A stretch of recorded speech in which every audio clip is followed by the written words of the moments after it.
Vamos a continuar con lo que iniciamos, como digo, el viernes anterior.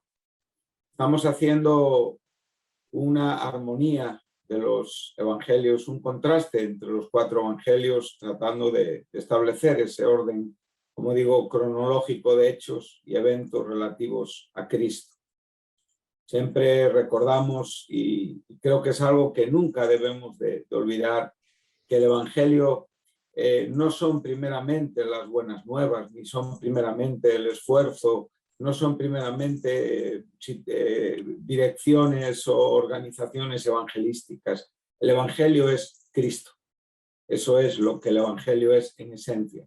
Su persona, su obra, quién él es, todo el desarrollo desde su preexistencia hasta su humanización, su muerte y su resurrección y su exaltación y, por supuesto, todos los propósitos que continúan. Eso es en sí mismo el evangelio. Muchas veces queremos, ¿verdad?, poner en funcionamiento organizaciones, intenciones, como digo, humanas, y esto no es el asunto principal. El asunto principal es comprender a Cristo, quien Él es, entenderlo profundamente y como consecuencia de esto relacionarnos con Dios a través del nombre único dado a los hombres, que es Él. Como hemos dicho, una armonía de los evangelios es sencillamente una agrupación, ¿verdad?, cronológica de los hechos de Cristo. Tampoco vamos a leer en cierta manera el orden en el que fueron escritos los evangelios, ya que tendríamos que empezar por Marcos. Como hemos dicho, Marcos es posiblemente el primer evangelio escrito, aunque hay muchas dificultades para determinar esto con exactitud, y que Mateo y Lucas pues tomaron de Marcos, además de otras fuentes que, como hemos dicho, sin entrar a explicarlas con detalle, lo cual creo que no sería lo principal en este asunto, son determinadas o calificadas como Q, que es la primera letra de la palabra fuente en alemán. Entonces, en esto podemos comprender que tanto Marcos como Lucas, como Mateo, pues tomaron principalmente de lo que era también todo el sistema oral de personas que hablaban de la vida y de los hechos de Jesucristo. Pero principalmente, como digo, tomaron de su inspiración divina, lo cual hablaremos en unos momentos. Sabemos que estos tres evangelios los denominamos sinópticos, que es una palabra griega que se compone de lo mismo y de un verbo que es ver, o sea, ver en la misma manera. Y si recordamos, nos inclinamos a que las fechas o el fin de esos evangelios fueron antes del año 70, porque como hemos podido ver, el libro de los Hechos, que es esa segunda parte del Evangelio de Lucas, concluye con Pablo en Roma, o sea, antes de ser martirizado y antes también de la destrucción del templo en Jerusalén.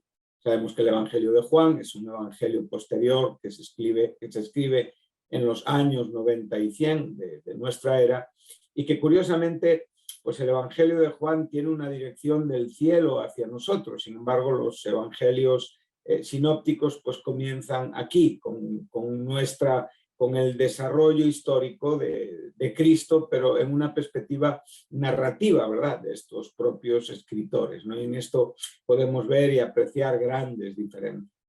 Entonces, asentando, como digo, esta idea y este pensamiento, pues hoy vamos a ir ya directamente, después de esa introducción anterior, no la vamos a repetir. Quien tenga interés, pues la tenemos ahí pues grabada y se puede ver, al capítulo 1 del Evangelio de Lucas. Y ahora en nuestras fotocopias vemos que en el orden de la armonía de los evangelios, lo primero que encontramos son los 4 primeros versículos del Evangelio de Lucas, lo cual lo titulamos el origen de los evangelios, ¿sí? Y esto lo comprendemos, evidentemente, ya que sabemos que el origen de los evangelios, quien mejor lo relata es Juan, en cuanto a su a su origen divino, ¿verdad? Pero aquí estamos en cuanto al desarrollo de los relatos. Entonces, en este sentido hemos puesto esto como la parte primera. Y no es algo que hayamos hecho nosotros a nuestro capricho, sino que es algo que en el propio desarrollo y propósito de los que han tomado el tiempo antes que nosotros de hacer esta armonía de los evangelios, que tan provechosa es para nosotros, pues han puesto esto en un primer lugar. Entonces ahora vamos a dar lectura a estos 4 primeros versículos y después trataremos un poquito de hablar de esto, ¿no? Dice así el escritor de este tercer evangelio, Lucas, dice: puesto que ya muchos han tratado de poner en orden la historia de las cosas que entre nosotros han sido ciertísimas, tal como nos lo enseñaron los que desde el principio lo vieron con sus ojos y fueron ministros de la palabra. Me ha parecido también a mí, después de haber investigado con diligencia todas las cosas desde su origen, escribírtelas por orden, oh excelentísimo Teófilo, para que conozcas bien la verdad de las cosas en las cuales has sido instruido. Bueno, podemos ver que si por un momento tuviéramos enfrente de nosotros el comienzo de los 4 evangelios, concordaríamos que esto es acertado a la hora de ponerlo en primer lugar. Por ejemplo, el Evangelio de Mateo comienza con la genealogía de Jesucristo, hijo de David. Es una diferencia que nos lleva, en cierta manera, un poquitín más adelante. Marcos comienza con el principio del Evangelio de Jesucristo, el Hijo de Dios, y nos introduce a Juan el Bautista. Juan nos lleva en el principio existía el verbo, lo cual, como digo, este será la segunda reunión que abordaremos a un tema pues, de tanta profundidad y tanta dificultad teológica. Pero en este sentido, Lucas está dándonos el comienzo de lo que ha sido la primera, digamos, crítica de Jesús aquí en la tierra. Por eso decimos que Lucas es el primer crítico en cuanto a que comienza en esta manera su evangelio. Bueno, lo primero que podemos ver es en el versículo 1, su primera frase, dice: muchos han tratado de poner en orden. Bueno, no sabemos quiénes son esos muchos. No podemos decir que no lo hicieran con buenas intenciones, pero sí, lo que sí tenemos que entender es que únicamente los hagiógrafos, o sea, aquellos escritores inspirados, cualificados, escogidos por Dios, fueron aquellos que realmente escribieron aquellas cosas que son correctas, que son adecuadas. Sabemos que en el tiempo de Cristo, como dije antes, había una tradición oral, pero también esa propia tradición oral estaba llena de mentiras. Había muchos contadores de historias, incluso muchas personas muy adversas o muy contrarias a nuestro Señor Jesucristo. Entonces, lo primero que tenemos que entender es que lo que Lucas nos está aquí tratando de decir es que él, bueno, acopió, en cierta manera, tomó de diferentes fuentes que él calificó como verdaderas, pero nunca podemos decir que el principio de su evangelio evidentemente fue humano. Esto es algo que debemos de siempre anteponer a cualquier tipo de explicación.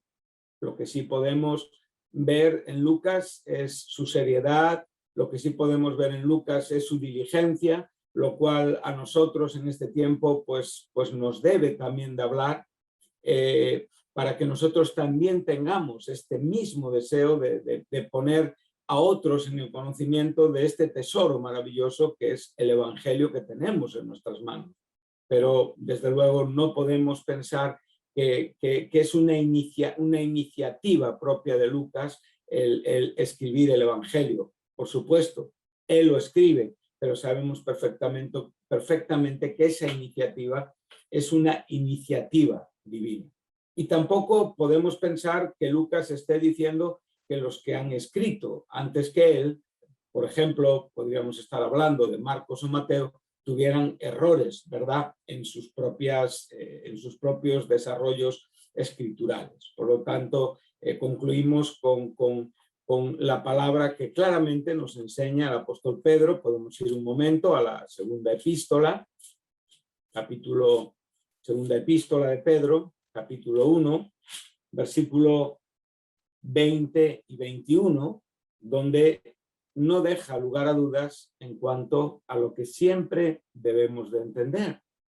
Dice: ninguna profecía de la Escritura, o sea, la totalidad de lo que es la Escritura, todo el contenido de la Escritura, que es la palabra profética que se nos está presentando aquí, es de interpretación privada. ¿Por qué? Y ahora nos da la razón, versículo 21, porque nunca esta palabra fue traída por voluntad humana. Por lo tanto, la iniciativa humana nunca es el comienzo de la explicación de Dios. Ahora, esto nosotros sobre el papel lo entendemos perfectamente, pero lo practicamos incorrectamente muy a menudo. Nosotros muchas veces no dependemos de la inspiración de Dios para argumentar, para presentar, para predicar, para enseñar los principios de la Biblia. Lucas nos está diciendo que él está tratando de poner un orden escritural en medio de muchas cosas que él ha oído o que él ha leído, pero en todo momento Lucas está dependiendo de la inspiración divina. Para esto nadie es suficiente. El hecho de no poder, como digo, debatir este asunto, el hecho de asimilarlo, el hecho de aceptarlo, no quiere decir que nosotros en muchos momentos de la vida argumentemos en un comienzo de inspiración más humana que divina. Por eso no debemos de tomar la Escritura, y uno de los propósitos que trataremos de mantener o de luchar en medio de esta presentación de la armonía de los evangelios es evitar la alegorización, o sea, aquellas cosas que yo siento o veo dentro de la Escritura, lo cual esto ha hecho mucho daño a la Iglesia y ha deformado mucho los mensajes divinos dados por gracia aquí en este libro que es la Biblia. Aquí tendremos que trabajar el asunto expositivo, o sea, tratando de ir hablando aquello que se nos está enseñando en una forma ordenada y correlativa, como hemos dicho, agrupando lo que es la historia de Cristo desde su preexistencia hasta su exaltación. Pero ahora nosotros, como digo, debemos de ceñirnos, debemos de sujetarnos. O sea, el mismo Espíritu Santo que inspiró a los hagiógrafos es el mismo Espíritu Santo que Cristo prometió a sus apóstoles para que realmente les explicara aquellas cosas que tenían que ver con él.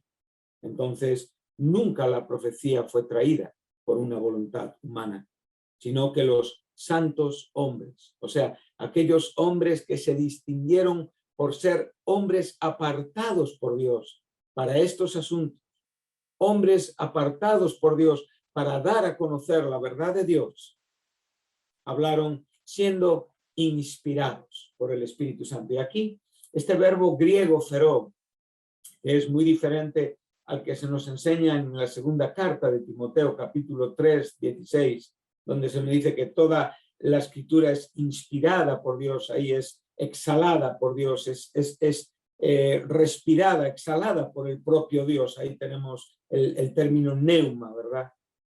Para espíritu. Pero aquí es el viento que hace que una nave velera camine hacia adelante. Esta es la fuerza que tuvo Lucas para ir poniendo en orden todos los asuntos. Entonces, como digo, cuando estamos ante este primer párrafo que nos dice, puesto que ya muchos han tratado de poner en orden la historia de las cosas que entre nosotros han sido ciertísimas. Bueno, ya tenemos dos detalles importantes en este primer versículo. El primero que hemos podido ver es que Lucas ha podido tomar de algún hagiógrafo anterior a él, por supuesto, que ha tomado, tiene mucha información del Antiguo Testamento. Y posiblemente, aunque nosotros no podemos asegurarlo, puede haber otras fuentes que Dios haya utilizado en estos tiempos, pero nosotros no tenemos ese conocimiento para asegurarlo. Pero lo que aquí ya el propio Lucas nos está enseñando es que estas cosas que él está tratando de ordenar en esta narrativa son ciertísimas. Qué bueno es esto, ¿verdad? Cuando yo me paro ante esta expresión, ciertísimo, estoy ante una plenitud verbal, ante una seguridad, ante una palabra que no puede tener, como digo, ningún error, ante una historia infalible, que es, como digo, la historia de Cristo. Esta expresión, este plerófoneo, o sea, que nos está hablando de una perfección, lo podemos encontrar en el capítulo 4 de Romanos, en el versículo 21. Podemos ir hasta ahí para ver qué es lo que nos está tratando de decir aquí Lucas con esta expresión. Romanos 4, versículo 21.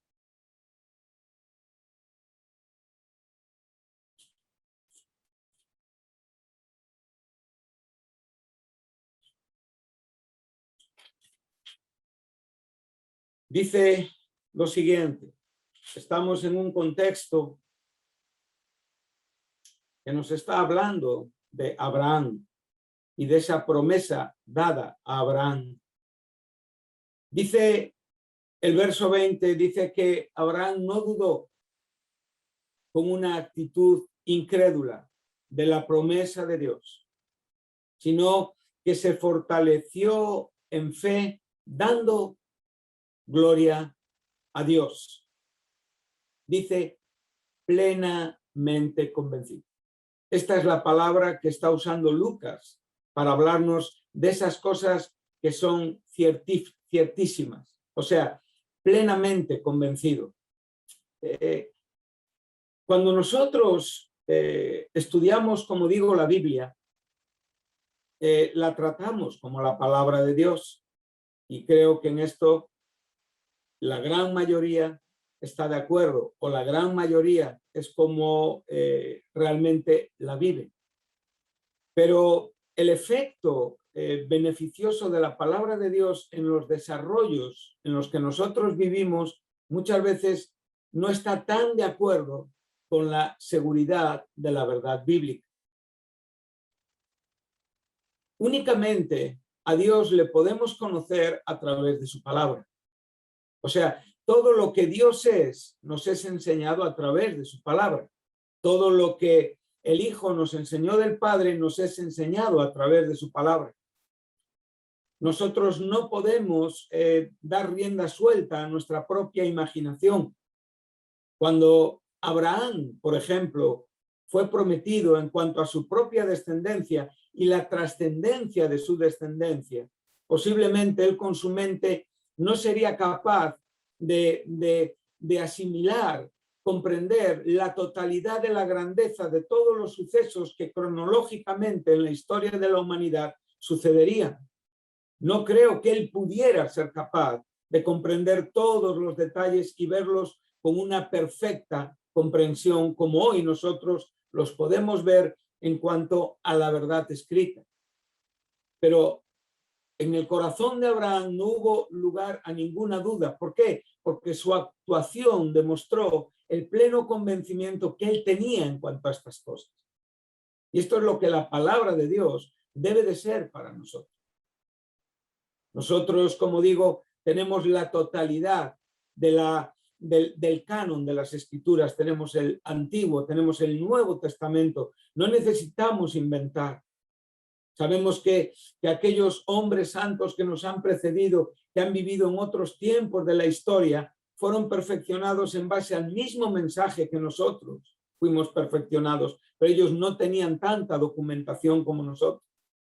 Por lo tanto, nosotros no solamente tenemos la historia de Abraham registrada en el Antiguo Testamento, sino ya tenemos también esta palabra que la podemos ver en diferentes versículos de toda la totalidad de la Escritura para comprender las cosas mucho mejor. Plenamente convencido. Tú estás plenamente convencido. Tu vida en muchos casos responde a este pleno convencimiento. Lucas quería que nosotros tomáramos esta historia desde una base en la que todo lo que aquí se nos está presentando es ciertísimo. Me gustaría citaros algunos versículos más que nos están hablando de esta palabra. En la primera, perdonad un momento, aquí está correcto. En la primera carta a los tesalonicenses, en el capítulo 1, en el versículo 5, ahí tenemos también esta palabra para que podamos extraer todo su significado. Dice, pues nuestro evangelio no vino a vosotros solamente en palabras, sino también en poder y en el Espíritu Santo y con plena convicción. Como sabéis, qué clase de personas demostramos ser entre vosotros por amor a vosotros. Bueno, hemos puesto el ejemplo de Abraham para poder ver esa expresión. Ahora ya este texto se aproxima mucho más a lo que estamos leyendo de Lucas. Recordamos esta frase, la historia de las cosas que entre nosotros han sido ciertísimas. ¿Qué cosas? Evidentemente, la narrativa del Evangelio. Ahora Pablo está escribiendo a los tesalonicenses y dice, pues nuestro Evangelio, o sea, la narrativa de las cosas que han sido ciertísimas en cuanto a los hechos de Cristo, dice, no llegó a vosotros solamente ¿en qué? En palabras. Bueno, para Pablo, la diferenciación de las palabras de lo que el Evangelio era en cuanto a la propia explicación necesitada de palabras, había una gran diferencia. Las palabras, como digo, la historia de Jesús era hablada por muchas personas. En los tiempos de Pablo se hablaban muchas cosas acerca de hechos significativos o cercanos al Evangelio. Pero sin embargo, Pablo distingue el Evangelio de las palabras. ¿Y en qué lo distingue? Pues evidentemente en el contenido que el Evangelio tiene en cuanto al poder, al Espíritu Santo y a la plena convicción. Y aquí volvemos a ver la palabra que Lucas usa en cuanto a esas cosas que entre nosotros son muy ciertas. O sea, son ciertas porque tienen evidencias, son ciertas porque cambiaron la vida de las personas, son ciertas porque realmente manifiestan el poder del Espíritu Santo y la plena convicción. Si vamos un momento a la carta a los Corintios, veremos algo muy similar que a Pablo le interesaba y le importaba.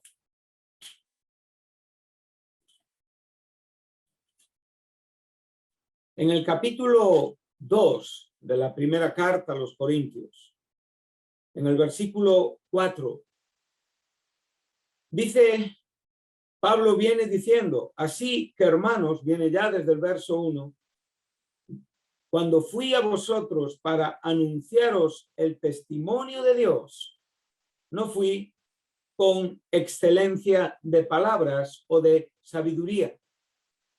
Bueno, volvemos a lo mismo.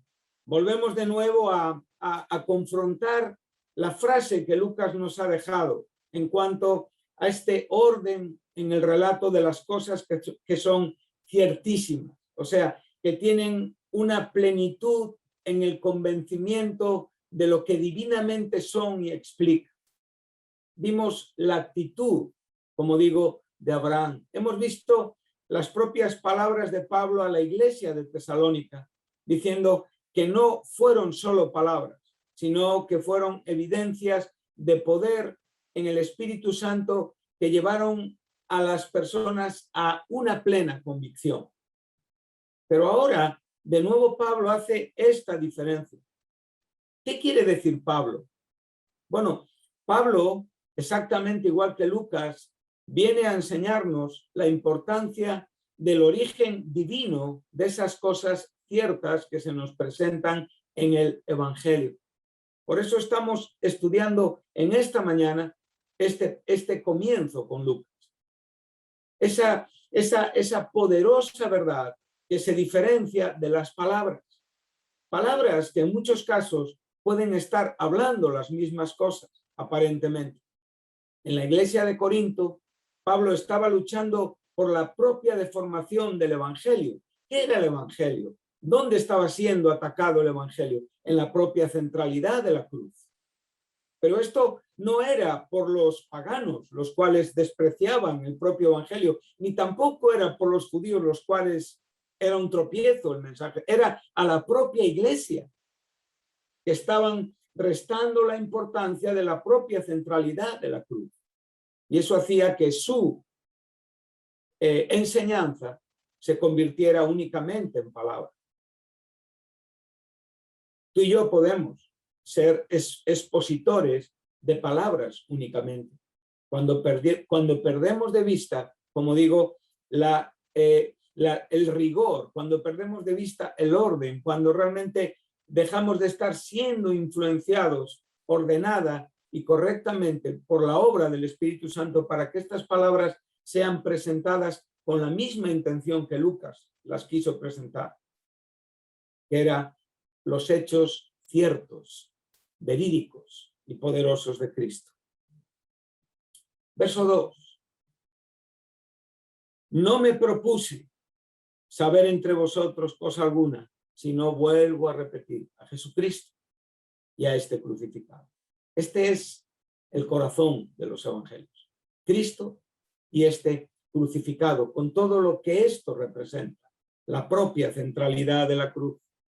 Y estuve entre vosotros con debilidad, con temor y con temblor. Y mi palabra ni mi predicación fueron con palabras de capacidad humana, de persuasión humana, de convencimiento humano en cuanto a la sabiduría, sino con demostración del Espíritu Santo y de poder. ¿Qué eran estas demostraciones del Espíritu Santo y de poder? La conversión de las almas. Esto era lo que avalaba el evangelio que predicaba Pablo. Esto era en esencia la razón por la cual Lucas está presentando este orden de cosas ciertísimas. ¿Qué propósito? Verso 5, para que nuestra fe, para que vuestra fe no esté fundada en ideas de hombres, en invenciones de hombres, en explicaciones de hombres, sino únicamente que estén basadas en el poder de Dios. Entonces, cuando estamos ante esta verdad, ante este primer párrafo que nos aparece en el versículo 1, entonces aquí podemos ver lo que para Lucas es importante.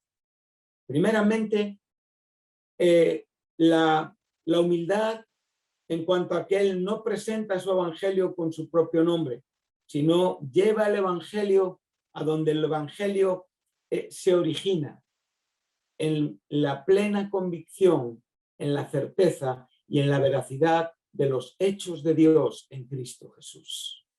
Los hechos de Dios en Cristo Jesús. Esto es lo que estamos tratando de llevar a cabo, de hacer con este proyecto de desarrollar la armonía de los evangelios. Dice el versículo 2, dice, tal como nos lo enseñaron los que desde el principio lo vieron con sus ojos y fueron ministros de la palabra. Bueno, ahora ya como digo, tenemos una añadidura que nos abre un poquito más la mente a la explicación de este comienzo histórico escrito de los evangelios. En un principio tenemos los hechos ciertísimos, que son el fundamento de lo que Lucas nos quiere explicar. Por un momento podemos incluso creer o aceptar, y sabemos que pudo haber alguna fuente, algún medio de, como digo, de personas que honrada y honestamente se interesaban por Jesucristo en el tiempo en el que Él vivió y existió entre nosotros, y transmitieron verdades de padres a hijos, entre familias, en todo el ámbito cultural. Pero ahora Pablo ya elimina personas, y ahora Pablo ya se centra en algunas personas que los califica como ministros de la palabra.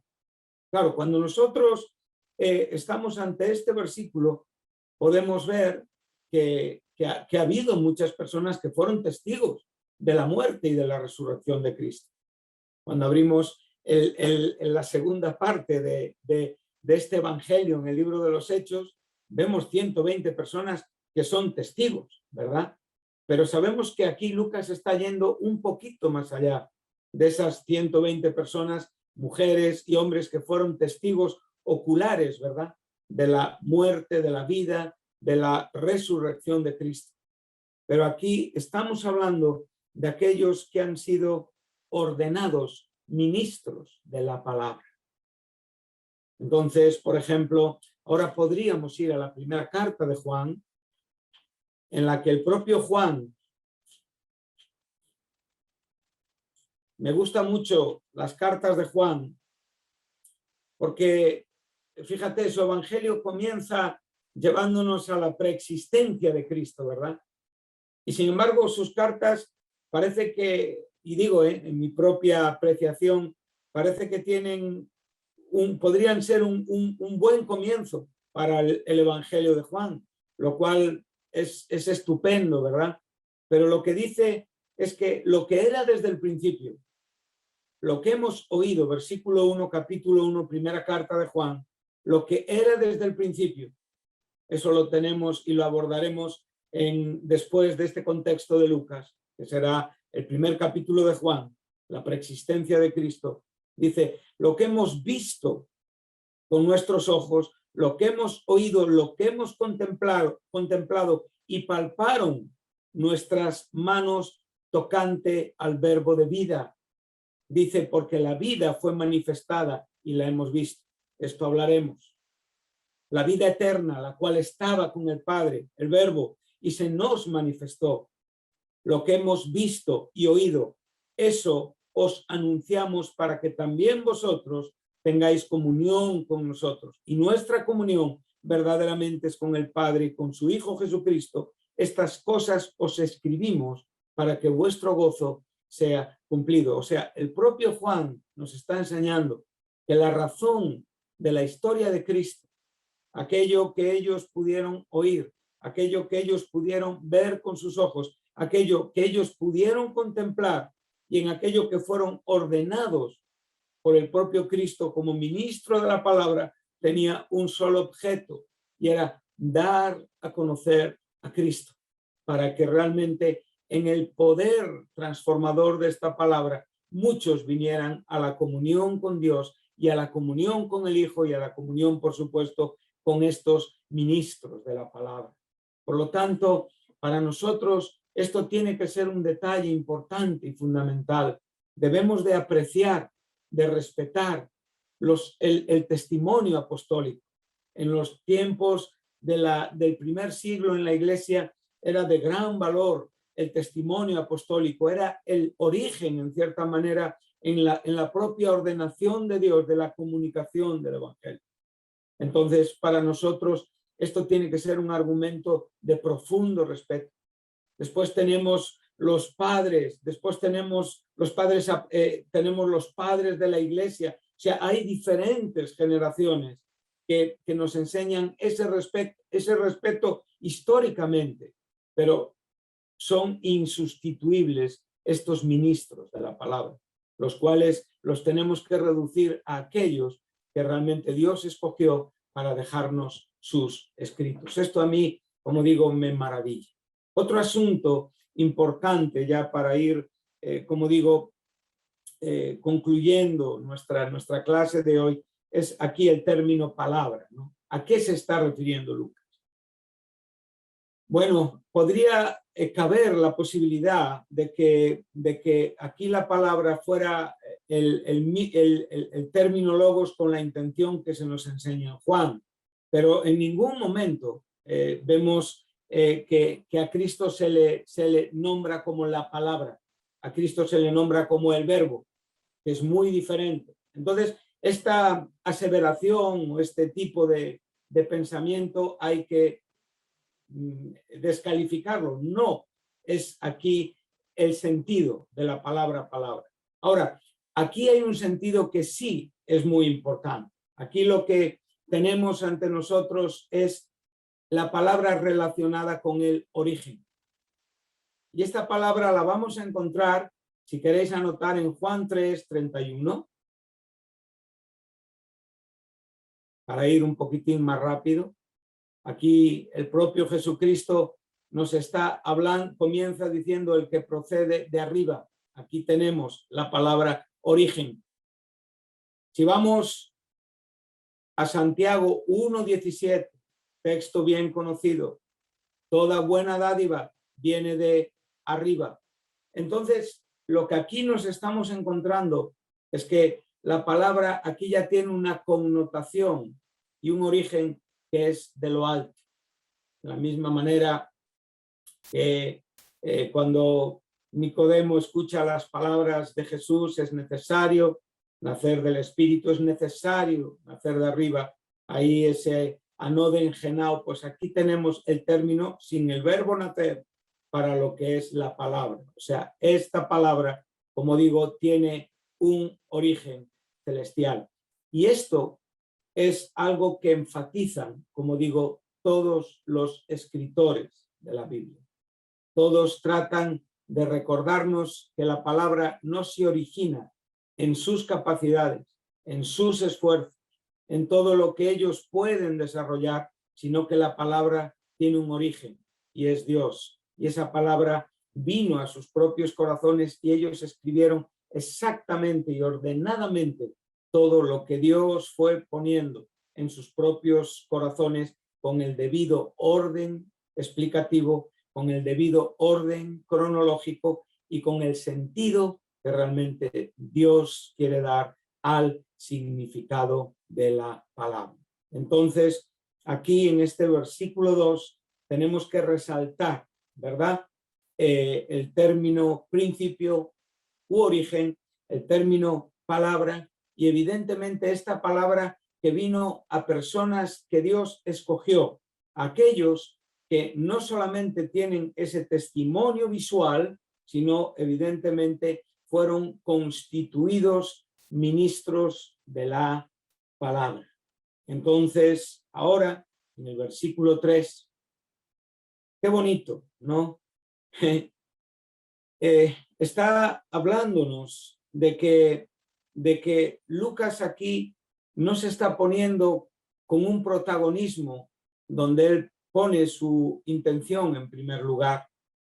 Ahora, después de habernos mencionado todo lo que él usó y de donde él tomó su información, entonces dice, ahora me ha parecido también a mí, después de haber investigado con diligencia todas las cosas desde su principio. Otra vez vemos que Lucas va a la fuente que los otros escritores usan también. O sea, esa palabra que viene de lo alto. Escribírtelas con este orden es una cosa muy bonita, el que podamos tener un orden explicativo. Esto nos cuesta mucho, como digo, evitar explicaciones innecesarias, evitar textos que deshacen un contexto o que no se relacionan con el contexto que estamos estudiando, alegorizar, exponer sentimientos. Lucas se ciñe a esa palabra que se origina en el principio para darle un orden en cuanto, no solamente, como digo, a lo que él ha tomado posiblemente del Evangelio de Marcos, sino también a algunas cosas que él va a dejarnos en su Evangelio, parábolas incluso que comparte con Mateo, pero con distinta definición, eventos, como digo, relativos a la infancia de Jesucristo y muchas cosas que Lucas las toma desde su origen y que realmente son inspiradas y que le dan a él una identidad y un carácter en su propio Evangelio. Nunca debemos olvidar que Lucas es el único escritor gentil en la Biblia y por lo tanto esto también debe de ser algo importante para nosotros. Entonces dice que se las escribe a este Teófilo. Es un nombre muy bonito en griego, es el que ama a Dios. Y como digo, no sabemos muy bien quién era este hombre. Algunos argumentan que podía ser el patrocinador, digamos, de Lucas en cuanto a dotarle de los medios para escribir. Otros pues pensaban que era posiblemente alguien que tenía un lugar alto en la propia sociedad, una posición alta, pero que era cristiano y por supuesto se relacionaba con Lucas. Pero bueno, no podemos determinar en una manera cierta o concreta. Hay muchas cosas que se dicen de esto, pero sabemos que él incluso llegan a pensar de que hasta es un nombre que es dado a todos los que leen el propio Evangelio, o sea que imaginaros las conclusiones que hay, ¿no? Pero para terminar, ¿no? Aquí tenemos la razón principal. Dice, para que conozcas bien la verdad de las cosas en las cuales has sido instruido, has sido enseñado.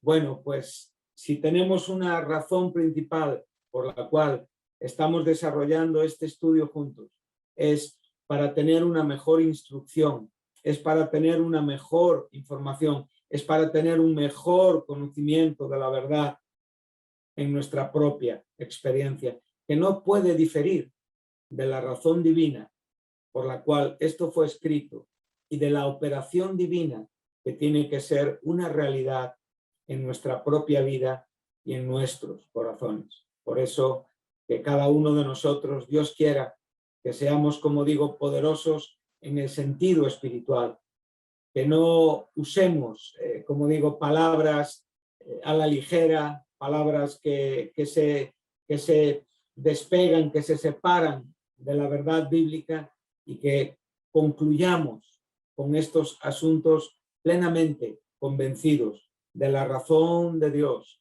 del sentido de la palabra, con una diligencia como el propio Lucas nos enseña y que, por supuesto, no solamente seamos instruidos, sino que también podamos instruir a otros.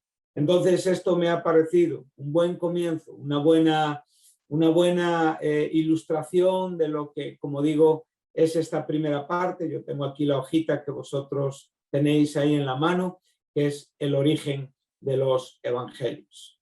En la próxima clase ya nos iremos al comienzo del Evangelio de Juan, porque ahí tendremos la preexistencia de Cristo. Pero, como digo, en la armonía de los evangelios lo que figura en primer lugar es estos 4 primeros versículos del Evangelio de Lucas, como digo, el primer crítico en la vida de Cristo. Que Dios os bendiga, que tengáis muy buen día, que nos animemos a ser muy rigurosos con la palabra, a tratarla muy bien y a ser humildes como Lucas. No somos el comienzo de nada, pero podemos evidentemente ser una fuente informativa de bendición a muchos. Amén. Que Dios os bendiga a todos.